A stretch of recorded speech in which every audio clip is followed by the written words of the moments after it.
that's what we see as comfort. And rightfully so, at times it's for our families. These are the excuses we make, and we want to take care of our families, we want to do those things, and we mean those all the right way, but oftentimes it ends up becoming something very different than even what we originally meant. One of my favorites, by faith, Enoch, or Enoch, however you want to say his name, was taken up so that he should not see death. And he was not found because God had taken him. Now before he was taken, he was commended as having pleased God. I love this because it just mentioned this guy from the Old Testament. How many of you ever heard of Enoch or Enoch? Okay, Enoch. Just love him. He's in, I believe it's in Genesis is where he's found. But one of my favorite things is like he walked with God like 365 years, or he met God at 65 and walked with him for 300 years. And then apparently it's like they went out for a walk one day, and they got to a point where they were like, and God's like, hey, my house is closer than your house, you just want to come home with me? Like that's like what happened. It's like they just went and he was gone. And I'll be honest with you, this feeling of discontent, which is really the word I want you to remember throughout all of this, that faith is not meant to give us this concept of comfort in this world. It's supposed to bring about this feeling of discontent. I'm not done here yet. I know what I have hope and assurance for in the future, but I am discontent with where I am. I'm not okay here. And so this Enoch going forward and then walking with God and God bringing him home, man, I want that. I want those things. And I want to be so discontent with this world, but content in God, that I want to walk with him to a point where he goes, look, my house is closer, let's just go home. And there's been a few times in life where I've wanted this. I was in Cambodia, and I was in we rented a van, and they told us that this van's going to go. This was in the early 2000s, so this was right after a civil war had happened. The UN had just come in. There was still some guerrilla factions going on at different times. And we were going to try to find some of the small underground churches in Cambodia, going from city to city and place to place. And it was also kind of like a little mini vacation from China, because China was really, really cold. And they turned off our power. And they said, we must save China power. I went, you can save China power. I don't care.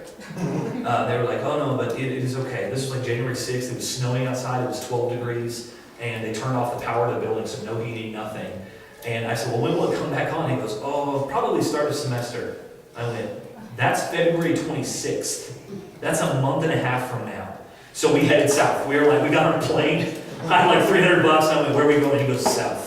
That's a good friend of mine. We went to Vietnam, spent 2.5 weeks, went out to Vietnam, Cambodia, and just started working for churches there because this is so stupid, it was hot. It wasn't freezing. That was our entire missional mindset for that time. We're not going to freeze. Anybody else do that around here? Winter comes and you guys are like, we're going to Texas. Going south. Don't go anywhere, but you kind of wish you did, right? So we headed these different ways, and I got in this van, and I don't know why, but we were all crammed in. This van was supposed to sit maybe 10 people. There was probably 20 in there. And now I'm sitting there with my huge backpack. I've been traveling for 3 months, and I've got a person laying down on the floor underneath my feet. My feet are up against my chest. I'm holding onto my bag. My good friend's sitting next to me. And for 13 hours along a dirt road, we're sitting here going, there's no air conditioning. Everybody's sweating. It smells horrendous in this thing. 3 different people throw up at different times in the van driving.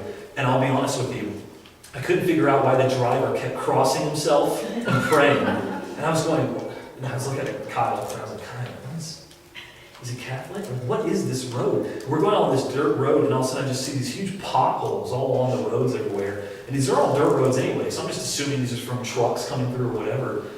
And I was like, I don't know, I don't speak Khmer, I have no idea. So this little girl from the back who apparently watches American television every once in a while goes, oh, it is from the landmines. And I looked, I'm sorry, what? Did you just see landmines? And she was like, yes, boom. Kyle, where are we going? And he was like, I don't know. And we're driving through this place, like, hoping we don't hit a landmine. And I'm looking at the guy, and literally he's driving around the potholes, and every time he drives around certain parts, he's like, and I'm like, oh, okay. Has he made it this far before? Like, has anybody been down this road where we're going at some point in time? And no kidding, as we're driving along, all of a sudden I see fire in the distance, and I'm like, uh-oh. Remember, guerrilla factions, there's skirmishes going on. we're not the brightest people for having been in this country at this point in time. And then I realized they're burning the field, and as they're burning the field, they're burning it to set off landmines. And so as we're right along,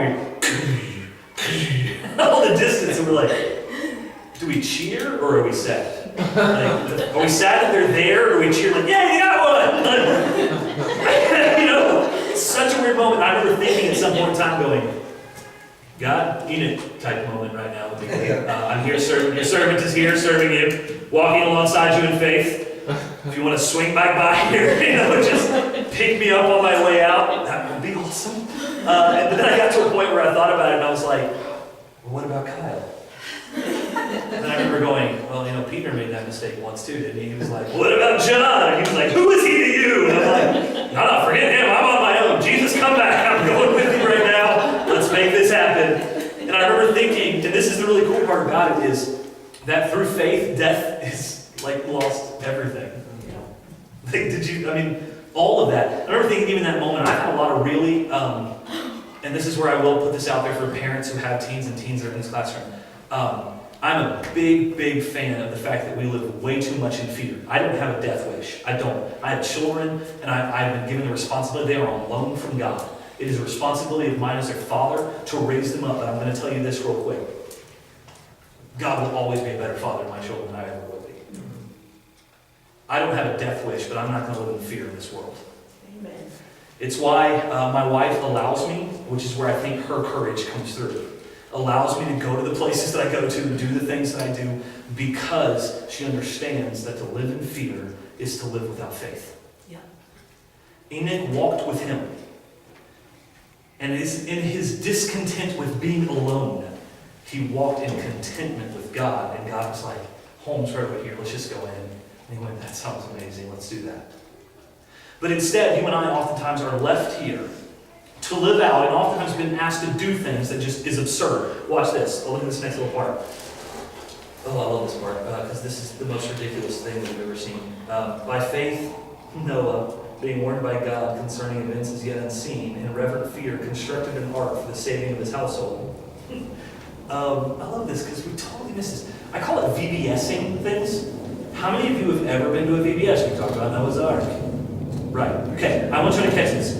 The worst historical death of mankind. And we're like, let's teach this story to children. I just want you to think about what happens in the story of Noah. A dude that's really old starts building a boat 1,000 times bigger than what his family needs.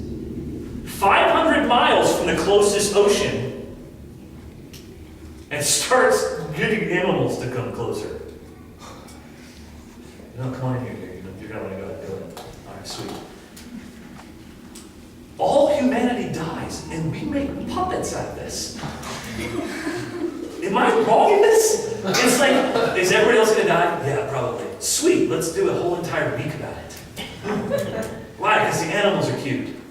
Yeah, you never show the part. And I'm just going to be honest, because this is, I know I see scripture weird. I don't know why everybody sees it the other way, but to me, I look at this, and it says, by faith, Noah had a fear constructed. What's the fear that he has? Not fear in the things that were going to happen in that world, but fear for what? For God. The only thing he feared was the wrath of God. God said, build a boat. I'm 500 miles from anything. Sweet, we're building a boat. He said, get all the animals. Even the big ones? Yeah, the big ones too. Can I get baby ones of those? Yes. All right, awesome. Yeah, we automatically assume they're all full grown, don't we? They're not. And by the way, the word is not 2 of every species, it's 2 of every kind. Which, by the way, explains why 99% of all the species in the world are extinct. I don't know what our fascination is with dinosaurs, because all the other ones are dead too. 99%. And by the way, did y'all know this is a true story? 90% of all dinosaurs were smaller than cows.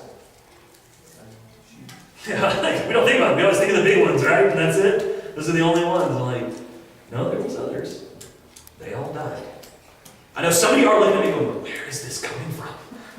It's education. And you should continue to get it. Public education. I know, it's the downside of things. But ironic, even if you go to Wikipedia and you look how many percentage of species are extinct, it'll say 99.9% are extinct. you take mosquitoes? That's Satan's doing. Personally, that and they breed on water. Which, if you know anything about the flood. And here's the part of the flood that we often forget. Do you realize when the flood landed, and I don't mean to be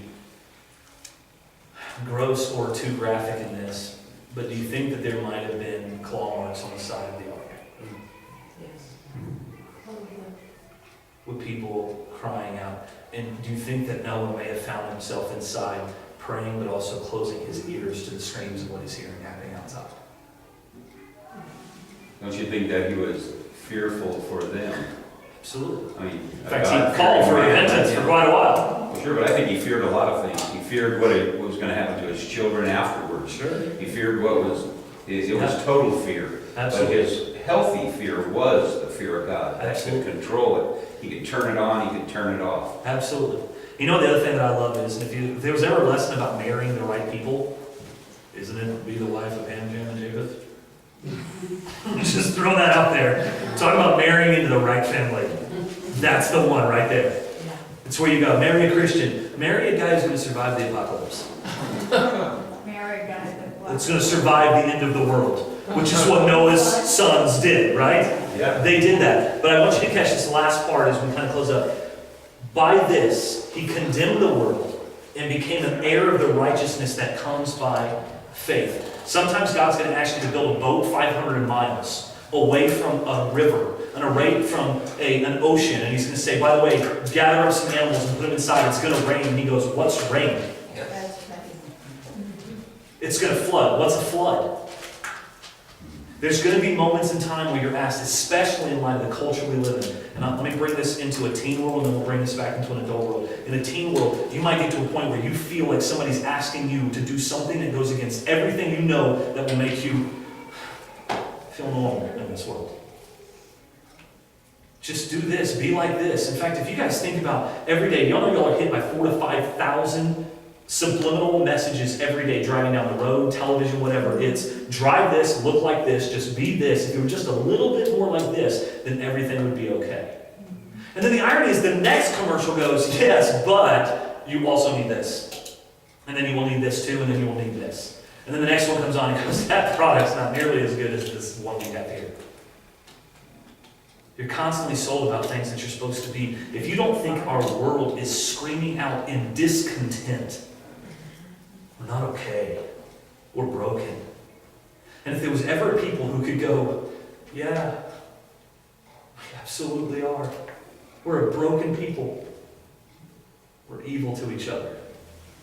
And yeah, there's even some things that are seen evil, but they're not. They're amoral. The storms are amoral. Tornadoes are amoral. They're not purposefully evil. God did not send them to destroy everything instantly in the way that he did before we see with the flood. In fact, he said that's the process of a broken world. It's not how it's going to work.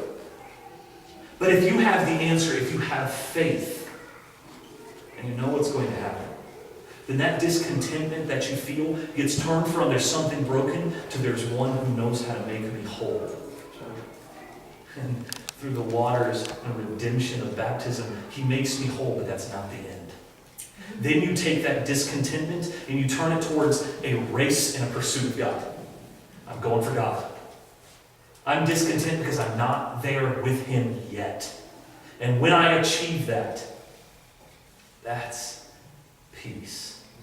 That's where comfort lies. Not anything in this world. And adults, and here's where I want to bring it to you guys. We have this problem that we may be the first generation, I'm going to be honest, in history who actually believes that we can achieve happiness in our generation. We're not thinking about the next. We think we can do it now. And only God knows. Absolutely. But not only that, we're never going to find it in this world. Yet many of us, and if we're honest, in America, in the United States, today, faith has become, we go to church and we're here. In fact, I'm happy. I'm content with where I'm at in life. I got kids. They're good kids. They're not bad kids. And I don't know when the definition of not bad kids is. Well, they don't do the bad stuff. That doesn't make them a good kid. Just because they don't do bad things. What, do you want a cookie for that? You're not supposed to do those things. That's why I tell teens all the time. They're like, well, I'm not on drugs. Good job. Well, I'm not sleeping around. Well, okay. Why are you telling me this? Do good. It's one of the reasons why I'll be honest, as a child, I used to go to God and I'd say, God, I don't understand everything. I wish it was just clear. I wish I just understood what you wanted from me. And then I remember saying that to my dad one time, and my dad turned and goes, I need you to go read Isaiah 1, 16 and 17. And real quick, we're going to close with that. If you guys want to look at Isaiah, this is one of my favorite little, let me make this as clear as possible to you type verses. Isaiah 1, 16 and 17 says this: wash yourselves, make yourselves clean. Now bring that into the New Testament. What do we have? Baptism. Remove the evil of your deeds before my eyes. Die to yourselves. Cease to do evil. Now here's my favorite. Learn to do good. Apparently we're very good at evil. We're going to have to learn how to do good things. Seek justice. Correct oppression. Bring justice to the fatherless. Plead the widow's cause. How many times do you see that played out in the teachings of Jesus? How many times do you see that played out in the New Testament? You love one another. You take care of one another. You wash yourselves before you come into my presence. You clean yourselves off. I am the only one and only way to the Father. So I want to thank you guys for being here. I do this at every class that I teach. I'll just tell you all this.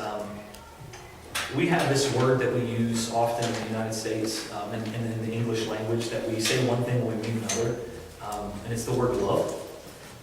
We'll say things like, I love my wife. I also love tacos.